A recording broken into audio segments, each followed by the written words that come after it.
नमस्कार दोस्तों, कैसे हैं आप सब। उम्मीद करता हूँ आप सब अच्छे होंगे।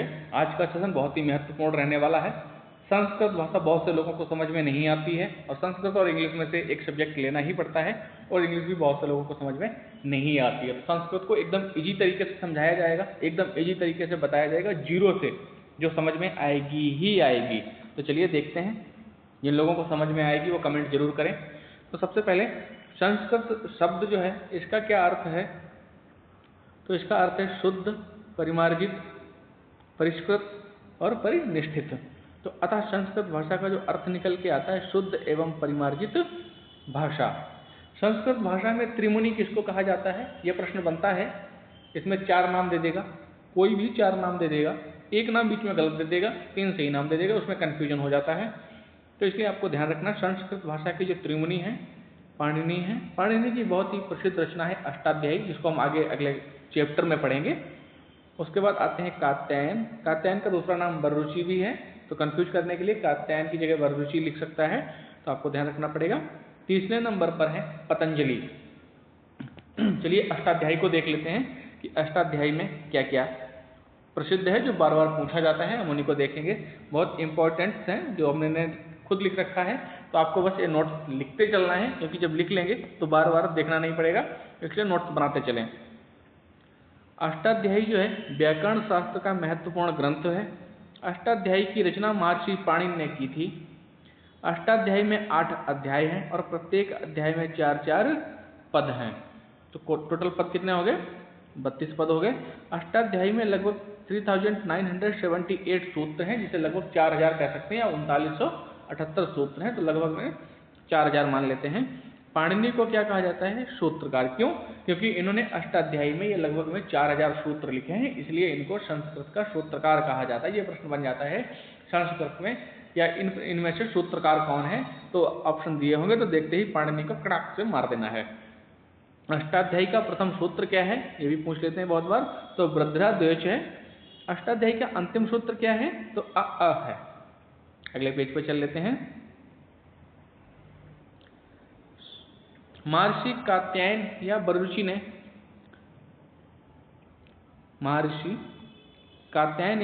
ने अष्टाध्यायी के सूत्रों पर वार्तिक लिखा है, जिसे इन्हें क्या कहा जाता है? वार्तिककार कहा जाता है। तो संस्कृत में वार्तिककार किसे कहा जाता है, तो कात्यायन या वररुचि को कहा जाता है।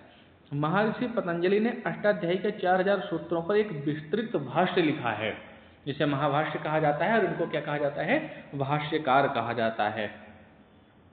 व्याकरण शास्त्र में भाष्यकार के रूप में पतंजलि प्रसिद्ध हैं। भट्टोजी दीक्षित ने सूत्रों पर वृत्ति लिखी, इसलिए इन्हें क्या कहा जाता है? वृत्तिकार के नाम से जाना जाता है। सिद्धांत कौमुदी भट्टोजी दीक्षित की बहुत ही प्रसिद्ध रचना है, ये पूछी जाती है रचना। सिद्धांत कौमुदी के लेखक कौन है, तो भट्टोजी दीक्षित हो जाएंगे। ये आपको लिखते चलना है, नोट्स बनाते चलना है। सभी सब्जेक्ट की क्लास अपलोड हो रही हैं, आप लोगों को लगातार क्लासेस उपलब्ध होती भी रहेंगी जब तक पूरा कोर्स हमारा खत्म नहीं हो जाएगा।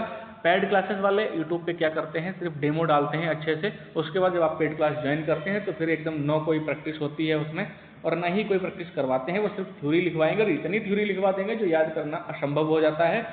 तो इसलिए आप लोग क्या करिए, प्रैक्टिस और थ्योरी दोनों ही यहाँ पे देखिए। आप बड़े कोर्सेस या बड़े नामों के चक्कर में मत पड़िए, आप सिर्फ आराम से यूपी टेट क्रैक करिए अच्छे नंबरों के साथ।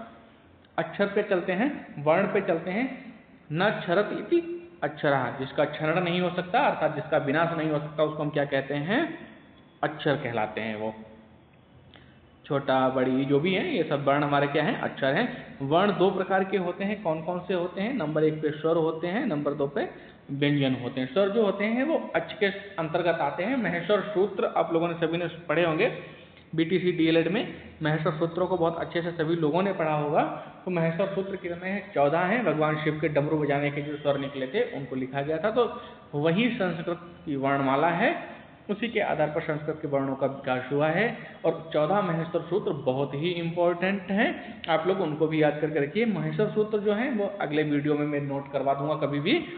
तो स्वर को संस्कृत में क्या कहते हैं? अच, क्योंकि यह अच प्रत्याहार के अंतर्गत ही सभी स्वर आते हैं। स्वयं राजन्ते इति स्वरः, स्वर वे ध्वनियां हैं जिनके उच्चारण करने के लिए किसी अन्य स्वर या व्यंजन की आवश्यकता नहीं पड़ती है, इसीलिए कहा गया है स्वयं राजन्ते इति स्वराः। स्वर वे ध्वनियां हैं जिनका उच्चारण करने के लिए किसी अन्य वर्ण की आवश्यकता नहीं होती है। जैसे आ के उच्चारण में किसी अन्य स्वर या वर्ण की व्यंजन की आवश्यकता नहीं है, इसलिए आ क्या है, स्वर है। स्वरों की संख्या क्या है? संस्कृत शास्त्र में स्वरों की संख्या कितनी मानी गई है? 9 मानी गई है। मैंने लिख रखे हैं स्वर, या आप लोग नोट कर लीजिए। प्रथम 5 जो स्वर लिखे हुए हैं वो मूल स्वर कहलाते हैं, और जो लास्ट के 4 स्वर हैं वो क्या कहलाते हैं? संयुक्त व्यंजन, या वो संयुक्त स्वर कहलाते हैं। क्या कहलाते हैं? संयुक्त स्वर या मिश्रित स्वर। तो प्रथम 5 कौन है? छोटा, छोटी, छोटा ऊ, री और री। ये प्रथम जो 5 स्वर हैं ये क्या कहलाते हैं? मूल स्वर। और अंतिम जो 4 स्वर हैं वो मिश्रित स्वर कहलाते हैं। मैंने नीचे लिख रखा है नोट्स में, अच प्रत्याहार के अंतर्गत सभी स्वर आते हैं, इसलिए स्वरों को अच भी कहा जाता है। चलिए अगले पेज पे चलते हैं। सभी लोग जिन लोगों ने अभी तक चैनल को सब्सक्राइब नहीं किया है, चैनल को सब्सक्राइब कर लीजिए। सभी प्रीवियस ईयर क्वेश्चन पेपर जो 2011 से 2021 तक पूछे गए हैं चैनल पर अपलोड कर दिए गए हैं, कुछ बचे हैं वो भी अपलोड हो जाएंगे। आप लोग जाइए। प्रीवियस ईयर 10 से 15 नंबर आता ही आता है। दूसरा क्या है, उन्हीं प्रश्नों के आधार पर या उन्हीं प्रश्नों से मिलते जुलते प्रश्न ही रखे जाते हैं। तो अगर आप प्रीवियस ईयर को सॉल्व कर लेंगे तो आप ये मान के चलिए यूपी टेट बहुत आसानी से आप लोग क्रैक कर लेंगे। आपको पूरा आइडिया लग जाएगा कहाँ से प्रश्न पूछे जाते हैं, कहाँ से प्रश्न नहीं पूछे जाते हैं। उसी आधार पर फिर आप लोग तैयारी करिएगा।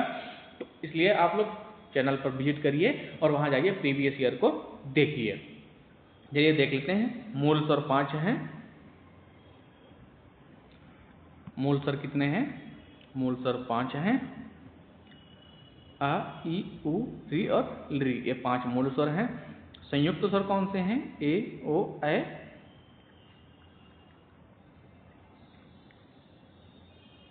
ये 4 संयुक्त स्वर हैं। लास्ट में क्या हो जाएगा? ओ, जो नहीं लिखा है ओ की जगह मिसप्रिंट हो गया है, मैं लिख देता हूँ ओ। ये भी आप लोग लिख लीजिए।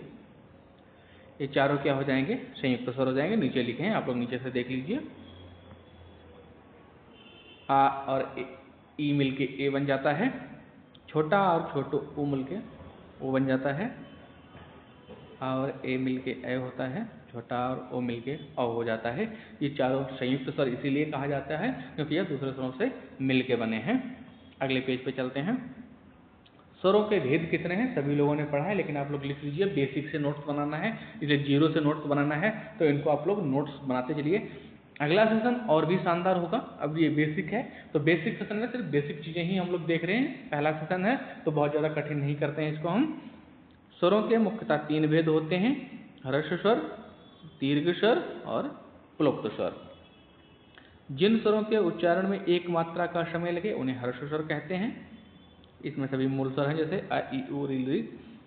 दीर्घ स्वर जिन स्वरों के उच्चारण में 2 मात्रा का समय लगे उन्हें दीर्घ स्वर कहते हैं। इसमें सभी ये आ जाएंगे: छोटा, बड़ा, बड़ी, उ, ये सभी आ जाएंगे।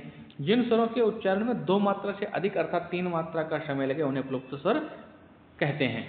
अगला सेशन इसलिए भी शानदार होगा, इस स्वरों का उच्चारण कहाँ से होता है। जैसे छोटा आ का उच्चारण कहाँ से होता है, का उच्चारण कहाँ से होता है, तो लोग परफेक्ट नहीं बताते हैं, मुंह से बता देते हैं बड़ा मुंह खोलो, छोटा मुंह खोलो। यार परीक्षा हाल में बैठ के आप लोग मुंह खोलोगे, मुंह खोल के चेक करोगे कहाँ से होता है, तो ऐसा नहीं है भाई। इनके लिए सूत्र हैं। संस्कृत भाषा में बहुत ही सुंदर सूत्र लिखे गए हैं जिनके आधार पर आपको सूत्र याद करना है, और सूत्रों से सभी जितने भी स्वर व्यंजन हैं कहाँ से बोले जाते हैं सभी याद हो जाएंगे। जैसे अकुह विसर्जनिया नाम कंठा, तो छोटा आ, का वर्ग, हा और सा अर्थात विसर्ग। ये कौन सा? जो इस टाइप का विसर्ग आ जाता है, जो विसर्ग होता है, ये सब कहाँ से बोले जाते हैं? कंठ से। छोटा आ, का वर्ग, का खा गा घा और विसर्ग, ये कहाँ से बोले जाते हैं? अकुह विसर्जनिया नाम कंठा। अब ईचा ईशु नाम तालु, जैसे छोटी ई है, चा वर्ग है, सा है, ये कुछ कौन सा सा है, वो सब सूत्रों में बहुत आसानी से आप समझ जाओगे। सिर्फ एक बार सूत्र को आप लोग लिखोगे, उसको आधार पे सब कुछ आपको पता चल जाएगा कौन सा वर्ण कहाँ से बोला जाता है। जैसे इद तो कंठ तालु, ए हैं जो दोनों, वो कंठ और तालु से बोली जाती हैं। ऋतु ऋषाणम मूर्धा, री वर्ग री है और टा वर्ग है ये कहाँ से बोले जाते हैं, मूर्धा से बोले जाते हैं। तो मैं सारे सूत्र आप लोगों को अगले वीडियो में लिखवा दूंगा, जिनके आधार पे आप लोग क्या करिएगा, एकदम आसानी से कौन सा स्वर कहाँ से बोला जाएगा, कौन सा व्यंजन कहाँ से बोला जाएगा, इनके जो उच्चारण स्थान है संस्कृत में भी पूछे जाएंगे और हिंदी में भी पूछे जाएंगे, तो वो दोनों ही आपके क्लियर हो जाएंगे, 4 से 5 नंबर के क्लियर हो जाएंगे। अगले वीडियो में नोट करवाता हूँ, तब तक आप लोग इसको यहाँ से नोट्स बना लीजिए, इतना इसको लिख लीजिए। फिर मिलते हैं अगली क्लास में, तब तक के लिए जय हिंद जय भारत।